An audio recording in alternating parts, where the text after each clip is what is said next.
Subject क्या है? गुजराती। उसमें यूनिट 9 यानी पाठ नंबर 9 હું તો પૂછું, પેજ નંબર 45। બધા બચ્ચાઓ પોતાની બુક ખોલો। આપણે બુક ઓપન કરી। હા, તો હવે અંદર જોઈએ કે હું તો પૂછું। હું તો પૂછુંમાં કાવ્ય જાણતા પહેલા આપણે એમના કવિ જે લખે છે ને, આ હું તો પૂછું જે કવિતા લખી છે એમના કવિ વિશે પહેલા જાણીએ કે એ કવિ કોણ હતા, એમને શું શું પ્રસિદ્ધિઓ પ્રાપ્ત કરી છે, એ બધું આપણે પહેલા જોઈએ। તો હું તો પૂછું એ કાવ્યના કવિ કોણ છે? જુઓ, એની સાઈડમાં લખેલું છે ને સુંદરમ। એના કવિ કોણ છે? સુંદરમ। તો આ હું તો પૂછું કાવ્યના કવિ સુંદરમ છે। એમનું પહેલા નામ સુંદરમ તો છે, પણ એમનું આખું નામ શું છે? ત્રિભુવનદાસ લુહાર। સુંદરમ કવિનું નામ ત્રિભુવનદાસ લુહાર છે અને એમનો જન્મ ક્યારે થયો હતો? 22 માર્ચ 1908। 22 માર્ચના રોજ 1908 સાલ 1908 અને ક્યાં થયો હતો? ગુજરાતના ભરૂચ જિલ્લામાં થયો હતો। હા, અને એમનું મૃત્યુ ક્યારે થયું હતું? હવે 13 જાન્યુઆરીએ 1991 સાલમાં। 13 જાન્યુઆરી 1991 સાલમાં તેમનું મૃત્યુ થયું। એ મરી ગયા એટલે એમની ઉંમર કેટલી હશે? 82 વર્ષ। એમની ઉંમર 82 વર્ષે એરા મૃત્યુ પામ્યા। હવે એના વ્યવસાય કયો કરતા હતા? એ કવિતાઓ તો લખતા હતા, પણ એમનો વ્યવસાય કેવો લખાય? તો એ વ્યવસાય કેવા હતા? આપણા મમ્મી પપ્પા, તમારા પપ્પા કોઈ હોટલમાં કામ કરે, કોઈ બહાર કોઈ ફેક્ટરીમાં કામ કરે, તો એને કહેવાય કે વ્યવસાય, એમનો ધંધો કહેવાય। એવી રીતે આ કવિ લેખક જે હતા એમનો ધંધો શું હતો? તો એ લેખક પણ હતા અને કવિ પણ હતા। એ નાટ્યરૂપી ટૂંકી વાર્તાઓ પણ લખતા હતા અને કવિતાઓ પણ લખતા હતા, એટલે તેમનો વ્યવસાય એવો હતો। ઉપનામ, એમનું ઉપનામ એટલે એમનું આપણે સરનેમ કહીએ ને, કે આપણે ધારો કે પટેલ હોય એ બધું હોય, એ શું કહેવાય? પટેલ, પછી ચૌધરી, એ પછી સરનેમ કહેવાય। આપણું નામ તો ખરી, પણ સરનેમ એ કહેવાય। તો એમનું સરનેમ શું હતું? સુંદરમ। એમને સુંદરમનું પણ સરનેમ લાગતું હતું અને ત્રિશુલ પણ લાગતું હતું। એટલે આ આપણે કવિનો પરિચય મેળવ્યો। હવે કવિ તો હતા એમનો જન્મ, મરણ, હવે બધું આવી ગયું।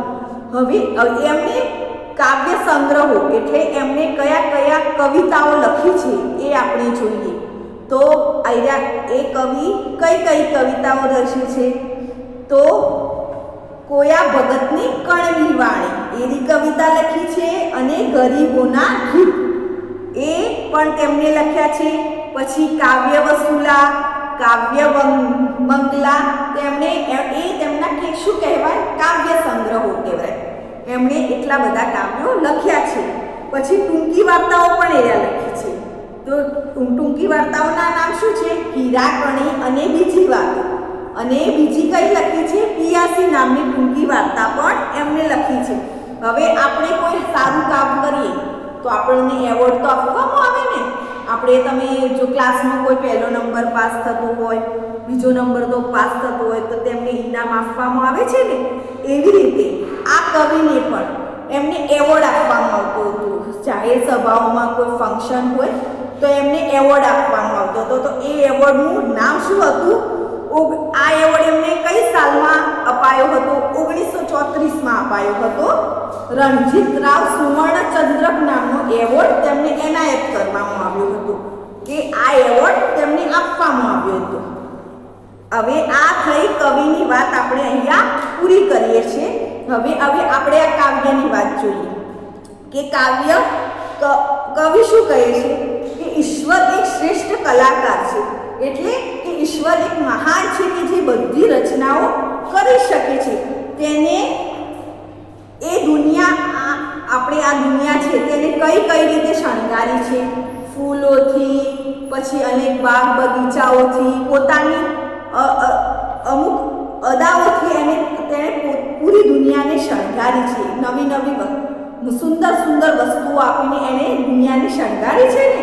તો કવિ એ શણગારી છે આ દુનિયાની. તો કવિ ઈશ્વરની અજાયબીઓ જોઈને આશ્ચર્યચકિત અને એટલે કવિને એમ આશ્ચર્ય થાય છે, એટલે આશ્ચર્ય એટલે નવાઈ લાગે છે કે આ જે ઈશ્વર છે આ બધી રચના એ કેવી રીતે કરી હશે. તેમના મનમાં એક પ્રશ્ન ઉદ્ભવે છે. એટલે એ પ્રશ્નો એ કેવી રીતે રજૂ કરે છે એની આ કાવ્યમાં વાત કરવામાં આવી છે કે કવિ એ પોતાના વિચારોમાં કે આ જે રચના કરી છે કુદરત, કે મોર બનાવીને કે જે ગમે તે પીંછા તેના બનાવીને એ કેવી રીતે કર્યા હશે, એ પ્રશ્નો જે ઉદ્ભવે છે તેને આ કાવ્યરૂપી વર્ણવવામાં આવી છે. તો ચાલો આપણે જોઈએ હું તો પૂછું કાવ્ય. પહેલા હું તો પૂછું કાવ્ય એટલે જે કવિના મનમાં પ્રશ્ન ઉદ્ભવે છે એને હું તો પૂછું કાવ્ય તરીકે કહેવામાં આવ્યું છે. તો પહેલાં આપણે આ કાવ્યને ગાઈશું સાથે. તમે પણ ગાઓ, હું પણ ગાઉં, તો તમને ગાવાની મજા આવે અને મને ગવડાવવાની મજા આવે. તો ચલો સાથે ચલો આપણે બધા ગાઈએ. હું તો પૂછું કે મોરલાની પીંછીમાં રંગ રંગ વાળી આ ટીલડી કોણે જડી. હું તો પૂછું કે મોરલાની પીંછીમાં રંગ રંગ વાળી આ ટીલડી કોણે વળી. વળી પૂછું કે મીંદડીની માંજરી શી આંખમાં ચકચકતી કીકીઓ કોણે મળી. વળી પૂછું કે મીંદડીની માંજરી શી આંખમાં ચકચકતી કીકીઓ કોણે મળી. હું તો પૂછું કે આંબલાની ટોચે જ્યાં હાથ ના પહોંચ ત્યાં કૂપળો કોણે કરી. હું તો પૂછું કે આંબલાની ટોચે જ્યાં હાથ ના પહોંચ ત્યાં કૂપળો કોણે ફૂલ. વળી પૂછું કે ગાવડીના પેટે આ દૂધ કેરી ધોળ આ મીઠી દાદ કોણે ભરી. વળી પૂછું કે ગાવડીના પેટે આ દૂધ કેરી ધોળ મીઠી દાર કોણે ભરી. હું તો પૂછું કે ચાંદાની થાળીમાં બકરીની ડોસીની ઝૂંપણી કોણે મળી. હું તો પૂછું કે ચાંદાની થાળીમાં બકરીને ડોસીની ઝૂંપણી કોણે મળી. વળી પૂછું કે આબની હથેળીમાં સૂરજની ભમતી ભમરડી આ કોણે કરી. વળી પૂછું કે આબની હથેળીમાં સૂરજની ભમરડી આ કોણે કરી. હું તો પૂછું કે પોપ છે મઢેલી આ દશ દિશ દેખતી આંખ મારી કોણે કરી. હું તો પૂછું કે પોપ છે મઢેલી આ દશ દિશ દીખતી આ આંખ મારી કોણે કરી. વળી પૂછું કે નવલખ તારે મઢેલી આ આંબલાની ચુંદડી કોણે કરી. વળી પૂછું કે નવલખ તારે મઢેલી આ આંબળાની ચીંદડી કોણે કરી.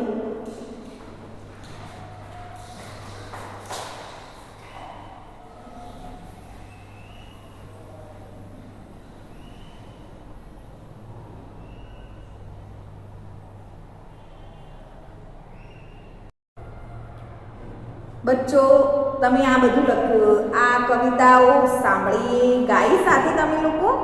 હા, તો મજા આવી ને? હા, તો હવે આપણે એના જે હાર્ડ વર્ડ્સ છે એટલે એના શબ્દો છે એ જોઈએ. તો ચલો, જડી. જડી કોને કહેવાય?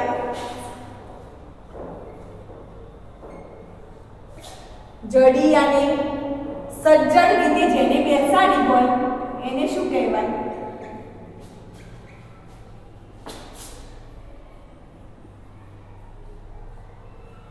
આમાં બધાને સાથે લખવાનું છે. સજ્જડ રીતે બેસાડી હોય એને શું કહેવાય? જડી કહેવાય. એટલે આપણે કોઈ જરી વર્ક કરીએ, કોઈ ઓઢણીમાં કરીએ કે મોરલાની પીંછીમાં જોયું હશે ને, જે ટીલડી બેસાડી દે છે, હા, પીંછામાં એ ચળકતી દેખાય છે ને, એને શું કહેવાય? સજ્જડ રીતે બેસાડી કહેવાય. મીંદડી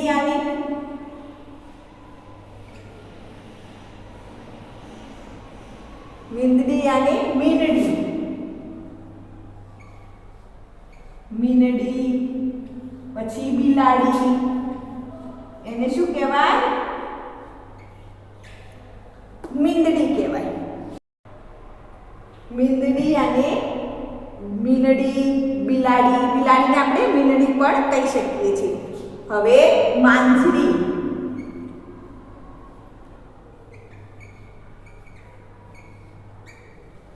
માંજરી એટલે ભૂરી કીકી વાળી, જેની આંખો ભૂરી હોય છે એને આપણે શું કહીએ છીએ? કે આ તો માંજરી આંખો વાળી છોકરી છે કે છોકરો છે એમ કહીએ છીએ ને. તો કોની આંખો માંજરી હોય છે? બિલાડીની પણ આંખો માંજરી હોય છે ને, એને શું કહેવાય? ભૂરી કીકી વાળી.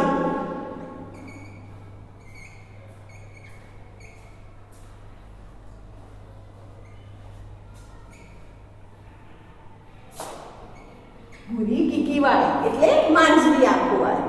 પછી ચકચકતી.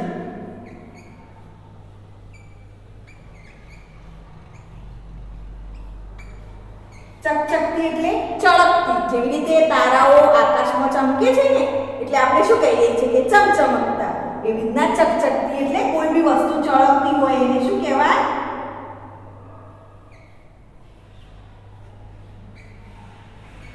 ચળકતી. એવી રીતે. હવે કીકી એટલે કીકી. તમારા બધાની સાથે લખવાનું છે. હવે કીકી એટલે શું? આંખમાં આવેલો ડોળો. એવી રીતના કહેવાય ને, આંખમાં દેખાતો ગોળ ગોળ એને શું કહેવાય? આપણે ડોળો કહીએ છીએ ને. એવી રીતના આંખમાં દેખાતો ગોળ એક નાજુક અવયવ, એને અવયવ કહેવાય.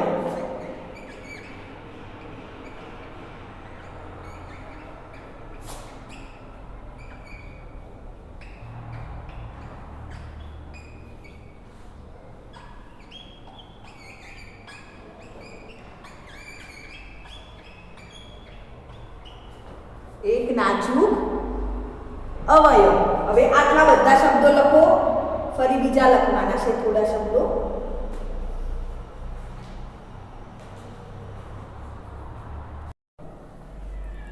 બાળકો તમે આટલા સુધી તો લખી દીધું છે. હવે આપણે થોડા બીજા વર્ડ જોઈએ.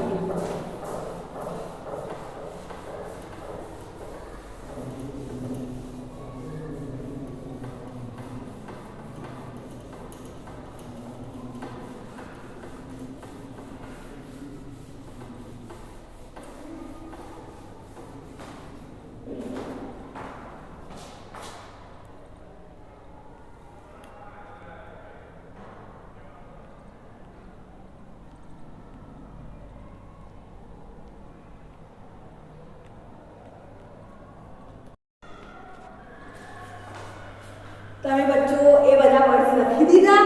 હવે ચલો આપણે થોડા બીજા વર્ડ્સ જોઈએ. કુંપળો.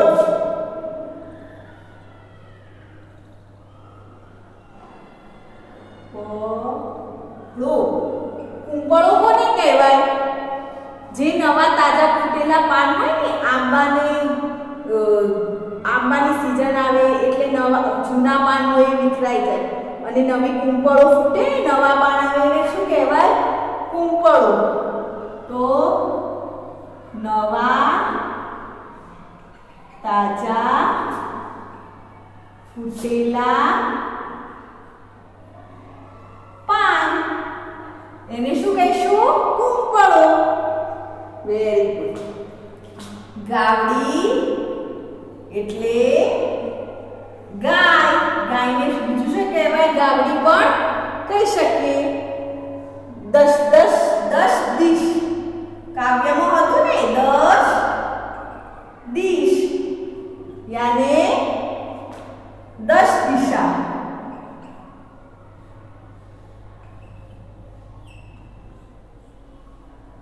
પૂર્વ, પશ્ચિમ, ઉત્તર, દક્ષિણ એ ચાર દિશાઓ હોય છે ને, આપણે આ ચારે દિશાઓની વાત 10 દિશામાં વાત કરવામાં આવી છે.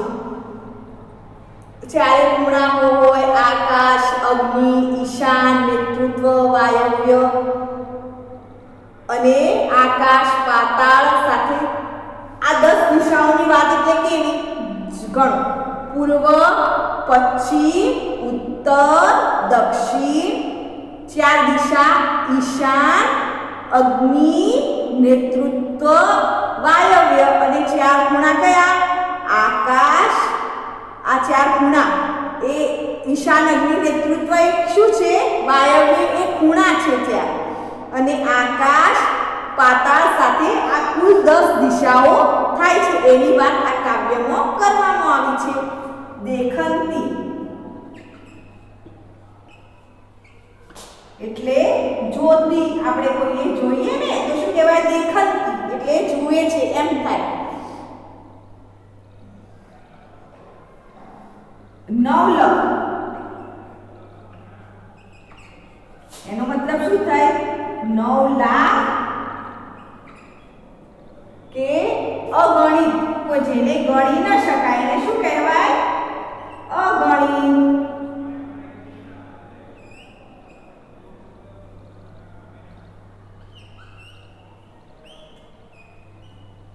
અગણિત.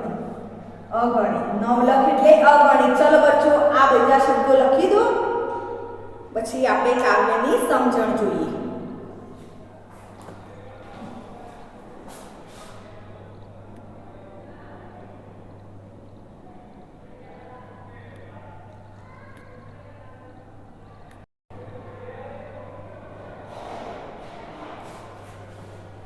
ચલો મિત્રો, આપણે શબ્દો તો જોઈ લીધા ને.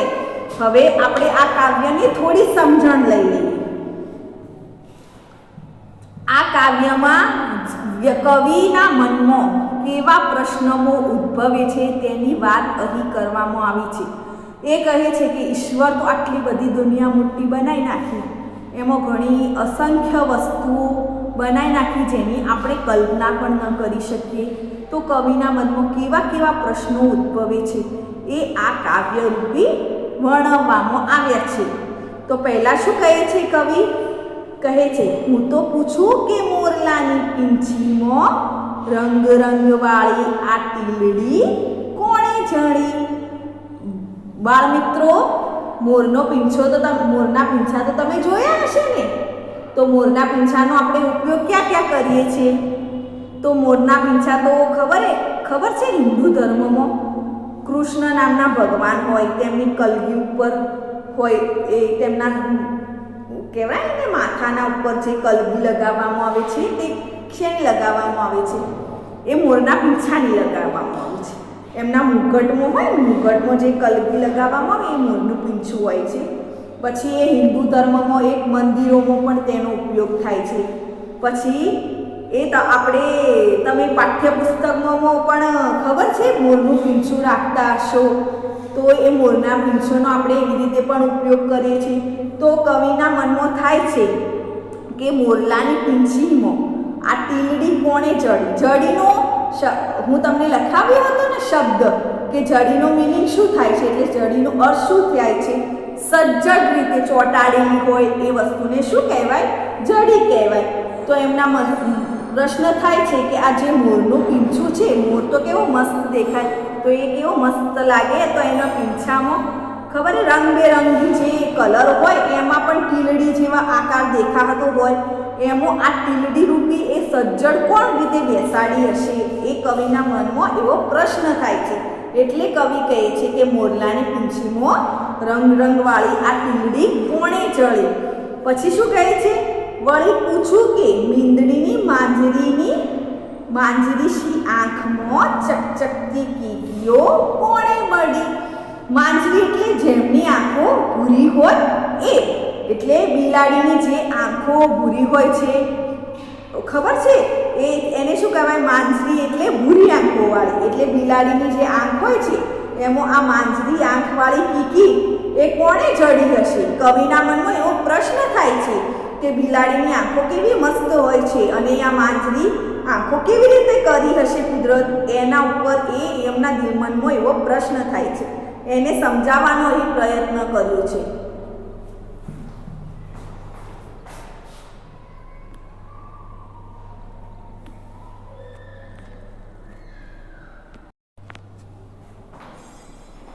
ચલો મિત્રો, આપણે અહીંયા તક જોયું કે મોરલાની પીંછીની વાત કરી અને બિલાડીની આંખની વાત કરી. હવે આપણે આ બીજી કવિતા એટલે કે બીજી કવિતાની સમજણ આપણે નેક્સ્ટ વિડીયોમાં લઈશું. આપણે પહેલાં તમને શું શીખવાડ્યું? હું તેના શબ્દાર્થ શીખવાડ્યા, એટલે કે જડીને શું કહેવાય, કીકીને શું કહેવાય, એ બધું શીખવાડ્યું ને? હા, તો તમારે ઘરે એક વખત એ શબ્દોને રિવાઇઝ કરવાનું છે અને તે શબ્દોને સમજવાની કોશિશ કરવાની છે, એટલે તમને કાવ્ય સમજાવવામાં આવે તો તમને વધારે ખ્યાલ આવી શકે. ચલો બચ્ચો, ગુડ બાય, થેન્ક યુ.